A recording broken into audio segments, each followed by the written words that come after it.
महाराष्ट्र के विधानसभा चुनावों में हार की खीज ईवीएम पर उतारने वाली कांग्रेस का रोना धोना बंद होने का नाम नहीं ले रहा है। अब वह यह शिकायत लेकर सामने आ गई है कि महाराष्ट्र में अंतिम क्षणों में मतदान प्रतिशत में अप्रत्याशित वृद्धि देखी गई और कई लोगों के नाम मतदाता सूचियों से हटा दिए गए। चुनाव आयोग ने इन आरोपों को खारिज करते हुए कांग्रेस नेताओं को उनके हर सवाल का जवाब देने के लिए निमंत्रित किया है। देखना है कि वे चुनाव आयोग के अधिकारियों से भेंट करने जाते हैं या नहीं, और यदि जाते हैं तो उनके तर्कों से संतुष्ट होते हैं या नहीं। कांग्रेस को महाराष्ट्र की चुनाव प्रक्रिया में तो खामी देख रही है, लेकिन झारखंड में उसे सब कुछ सही लग रहा है।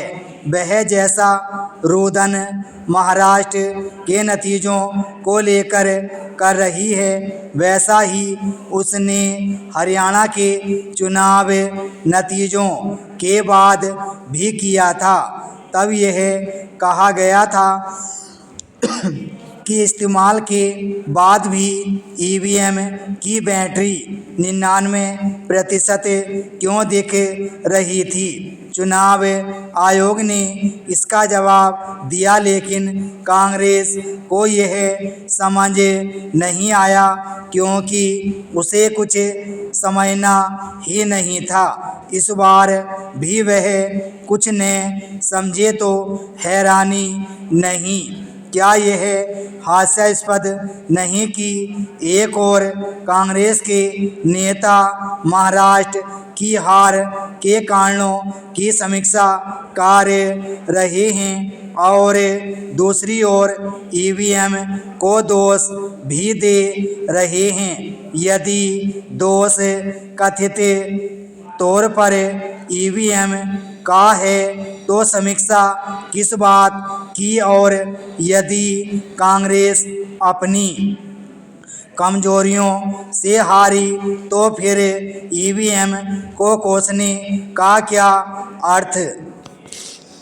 कांग्रेस किस तरह अपना उपहास उड़वा रही है, इसका पता इससे चलता है कि खुद उसका आंतरिक सर्वे यह कह रहा था कि महाराष्ट्र में लोकसभा चुनावों के मुकाबले विधानसभा चुनावों में उसकी स्थिति कमज़ोर हो सकती है। आखिर इसके बाद ईवीएम को कोसने का क्या मतलब? क्या इसलिए कि अपने कार्यकर्ताओं को गुमराह किया जा सके और समीक्षा के नाम पर चुनाव आयोग पर तोहमत मढ़ी जा सके? राहुल गांधी ईवीएम के विरुद्ध मोर्चा खोलने के साथ उसके खिलाफ यात्रा करने की भी तैयारी कर रहे हैं। कहा जा रहा है कि इस यात्रा में वह ईवीएम के स्थान पर मतपत्र से चुनाव कराने पर जोर देंगे।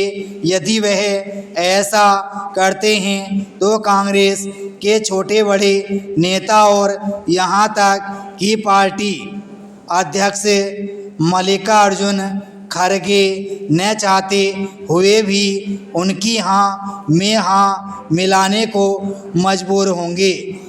इसका दुष्परिणाम यह होगा कि औसत कांग्रेस कार्यकर्ता यह मानकर चलने लगेंगे कि हरियाणा व महाराष्ट्र में पार्टी अपनी कमजोरियों के बजाय ईवीएम के कारण हारी।